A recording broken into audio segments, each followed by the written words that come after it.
Imagine a project, a crucial paper, a business proposal, perhaps a dream you're trying to build that is 99% finished. By all external measures, it is already excellent, already past the point of diminishing returns. Yet, you hold it back. You edit the third paragraph for the 10th time. You re-render the presentation slide because the font weight is off by 1 pixel. That final, unattainable 1% becomes a psychological wall. The cost is not just lost time, it is the quiet, self-inflicted shame of self-sabotage. The opportunities that vanish while you remain frozen in a futile quest for perfect execution. That feeling, the crushing weight of good enough being interpreted as a complete personal failure, is far more common and far more destructive than we admit. This is not ambition. This is a deeply ingrained psychological trap. And today, we are performing the autopsy. The problem we're dissecting is known clinically as maladaptive perfectionism, a rigid, all-or-nothing mindset where self-worth becomes inextricably linked to flawless performance. Crucially, this is distinct from healthy striving, which is about growth and improvement. Maladaptive perfectionism, by contrast, is rooted in the avoidance of shame, leading to a profound fear of making any mistake at all. The underlying mechanism here relates directly to the work of Dweck. In her research on achievement and motivation, Dweck differentiates between a growth mindset and a fixed mindset. The perfectionist operates squarely within a fixed mindset, believing that their intelligence, talent, or ability is a static trait that must be constantly proven. When an error occurs, the fixed mindset doesn't see an opportunity for learning. It sees a devastating failure of their intrinsic worth. The error isn't merely an external thing that happened to the work. It is an internal flaw that happened to them. This mechanism is heavily reinforced by a profound fear of vulnerability. As pioneering researcher Brené Brown has shown in her work on shame and empathy, the drive for perfectionism is often a 20-ton shield we carry, mistakenly believing that if we can just look perfect, if we can execute perfectly, we can avoid the criticism, judgment, or abandonment that shame represents. The irony is that this relentless pursuit of flawlessness rarely results in higher quality. It results in paralysis. The energy is spent on maintenance, on minute tweaks, and on a hypervigilance against error, rather than on forward momentum. We become masters of micro-optimization while the main endeavor languishes. This diagnosis reveals that the pain of the perfectionist is not the pain of high standards, but the pain of a core self-concept that is far too fragile to handle the natural, necessary friction of the real world. We are terrified of the judgment, both external and internal, that the simple act of completion might invite. This cognitive failure can be beautifully illustrated through a classic behavioral error known as the present bias. While usually applied to financial decisions, choosing a small immediate reward over a larger future one, it applies just as potently to the perfectionist's cycle of procrastination. The future reward, In this case is the satisfaction of a completed project and the opportunities it unlocks. The immediate reward is the psychological comfort of avoiding the messy, imperfect execution required to finish it. We feel better right now by endlessly polishing the details than by pushing the work out and risking judgment later. The perfectionist, in seeking certainty, sacrifices momentum. I have personally experienced this paralysis. Early in my career, when I was transitioning from pure academia to communication, I decided to launch a small independent lecture series.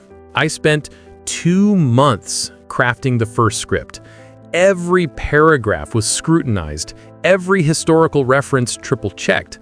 I worried endlessly about how my colleagues would perceive the format, how my peers would judge the delivery. My internal voice was a relentless critic, constantly whispering, "This isn't ready. This needs more rigor. What if they laugh?" The pursuit of that final perfect version was a defense mechanism.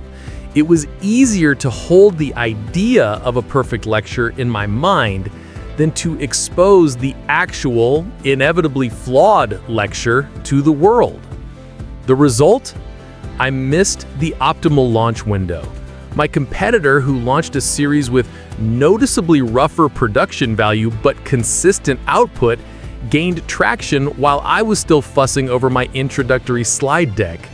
When I finally released my perfect lecture, it was met with polite indifference.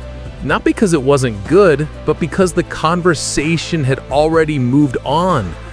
My failure was in the time cost of my fear.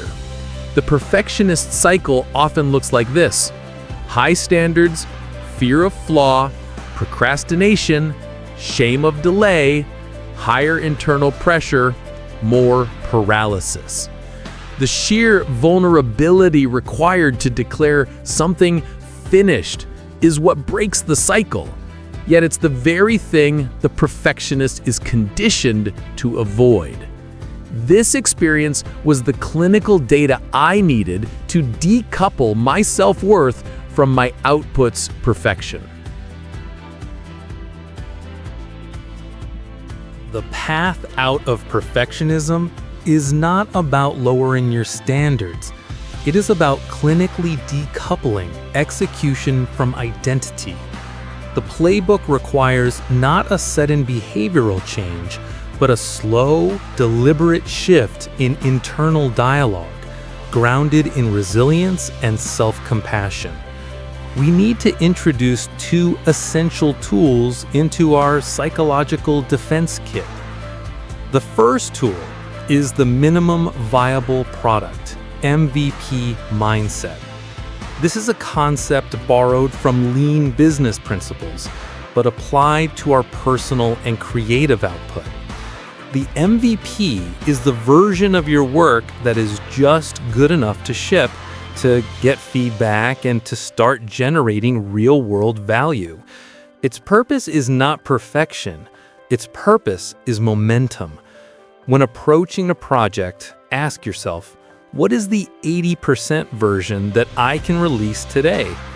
This forces your system 2, the slow, deliberate, rational brain, as articulated by Daniel Kahneman, to override the panic of System 1, the fast, intuitive, shame-avoiding brain. By committing to the MVP, you are trading the illusion of flawless control for the reality of iterative progress. This is the practical application of a growth mindset.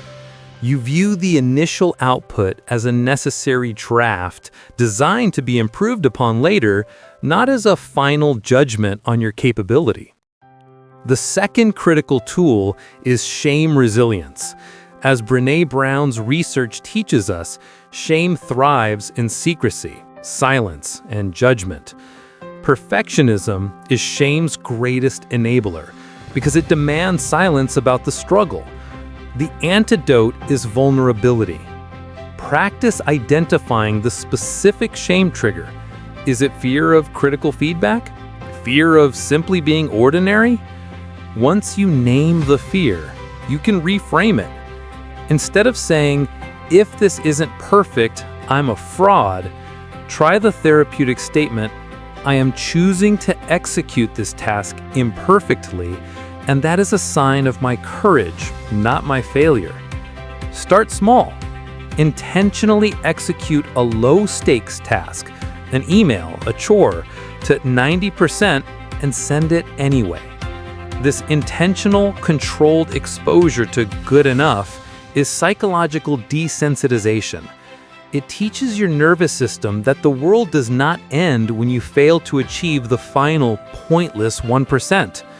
Resilience is built not by avoiding mistakes, but by becoming excellent at recovering from them.